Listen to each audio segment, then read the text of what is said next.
Suatu hari, sehabis olahraga, istri saya nyeletuk. Ya, sudah deh, nggak usah ikut pilates sama bunda ya. Nggak konsen deh kayaknya. Kebetulan saya memang ingin membentuk perut rata. Dan katanya gerakan pilates sangat efektif untuk membuang lemak di perut. Yang jadi masalah buat saya, atau buat istri saya kali ya. Di dalam olahraga bersama tadi, instruktur pilatesnya cuantik dan orang terkenal. Yaitu sahabat istri saya, seorang artis papan atas. Jadi, daripada nggak konsen, lebih baik daftar di fitness club dekat rumah aja. Demikian komentar istri saya. Ya sudah, saya nurut saja, aman, hemat waktu, dan pastinya nggak buat istri deg-degan. Dan kalau dipikir-pikir, memang membentuk perut rata ini benar-benar sulit. Rasanya sudah seminggu 3 kali melakukan sit up dan do the 100 dengan pilates. Tetap saja lemak sekitar perut sulit hilang, dan itu sudah tahunan saya lakukan. Sculpturing atau memahat diri sebagai motivasi sehat benar-benar harus sabar. Waktunya bisa tahunan dan harus terus dipertahankan. Olahraga itu persis seperti perkawinan. Kita pertahankan terus selamanya, bukan hanya sesekali. Bayangkan, membentuk tubuh agar otot terlihat pas menempel pada tulang kita itu sulit, padahal bukan membentuk tubuh seperti otot binaragawan. Kita hanya ingin hilangkan lemak, kita ingin badan kita kering, semacam Bruce Lee deh, lekukan otot keluar secukupnya. Nah, apalagi membentuk pikiran. Gak gampang loh membentuk pikiran. Bagaimana olahraganya? Benar, selain tubuh, ada satu hal yang juga harus dibentuk dengan indah, yaitu pikiran. Untuk membentuknya, kita lebih lama daripada memahat tubuh karena wujudnya tidak terlihat langsung, tapi terasa. Bagaimana membentuk pikiran yang selalu indah, selalu positif? Bagaimana membentuk pikiran selalu riang? Bagaimana mendapatkan rezeki selalu mudah? Tanamkan pikiran dalam benak Anda bahwa Anda adalah sebuah mahakarya. Itu yang dimulai. Oke, kita mulai dengan apa? Tanamkan dalam pikiran bahwa Anda adalah sebuah mahakarya. Anda pasti tahu kota Florence di Italia. Terdapat sebuah museum istimewa yang sengaja dibangun bagi sebuah patung David yang diciptakan oleh Michelangelo beberapa ratus tahun yang lalu. Patung itu barangkali termasuk sebuah karya patung paling indah di dunia. Banyak pengunjung yang berkomentar ketika berada di sana secara fisik di dalam ruangan bersama patung tersebut bahwa ini adalah sebuah pengalaman yang tidak akan pernah terlupakan. Cerita tentang pembuatan patung David sangat menarik dan mengandung pelajaran berharga. Dulu, Michelangelo diminta secara khusus oleh keluarga Medicis untuk menciptakan sebuah patung yang akan diletakkan di alun-alun kota Florence. Keluarga Medicis merupakan salah satu keluarga kaya raya dan terpandang di Italia pada zaman tersebut. Sebuah pesanan khusus dari keluarga Medicis bukan berarti sebuah tugas sederhana, tapi sebuah kehormatan besar. Pesanan seperti itu juga sebuah tugas yang tidak dapat ditolak oleh siapapun. Selama 2 tahun penuh, Michelangelo mencari sebongkah batu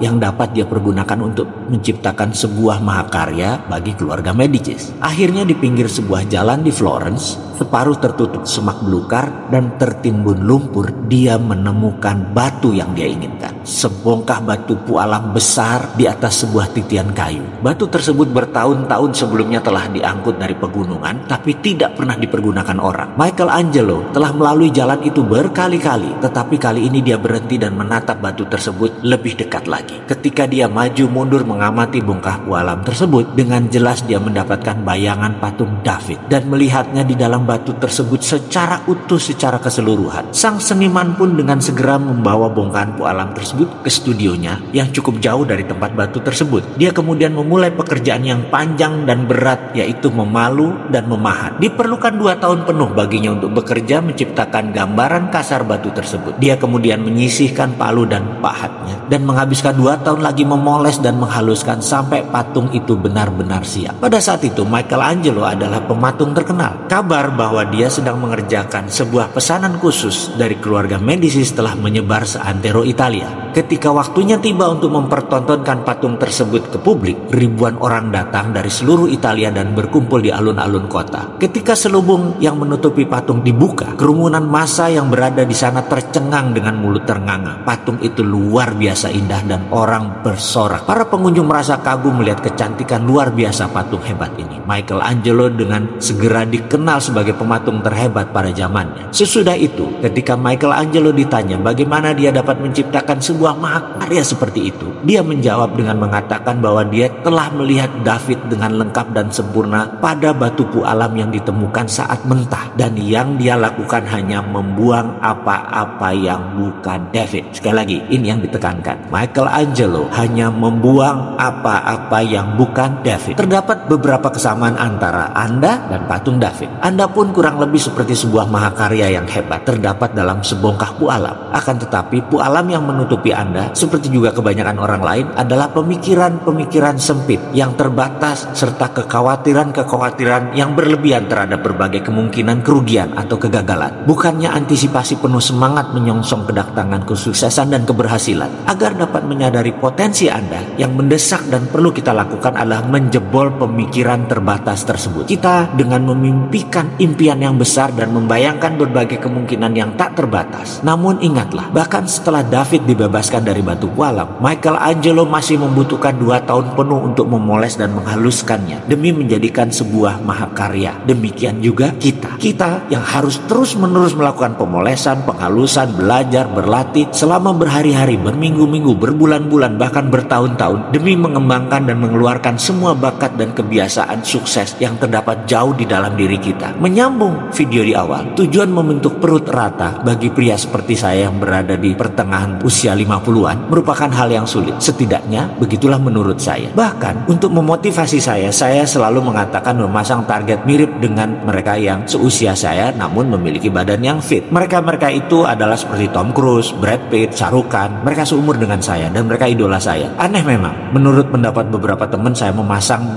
foto-foto mereka hanya untuk memotivasi, hanya untuk membentuk tubuh saya. Demikian juga foto-foto orang-orang sukses yang kaya, yang sejahtera, yang hidupnya lebih bahagia, yang hidupnya lebih soleh, itu pun terpampang banyak di rumah saya demi membuat pikiran saya seperti mereka. Itu adalah cara memotivasi diri agar rajin olahraga dan agar rajin membentuk efek pikiran yang sehat. Untuk memahat tubuh, untuk memahat pikiran, semua memerlukan motivasi. Lalu bagaimana agar pikiran lebih cepat terbentuk? Saksikan video berikutnya.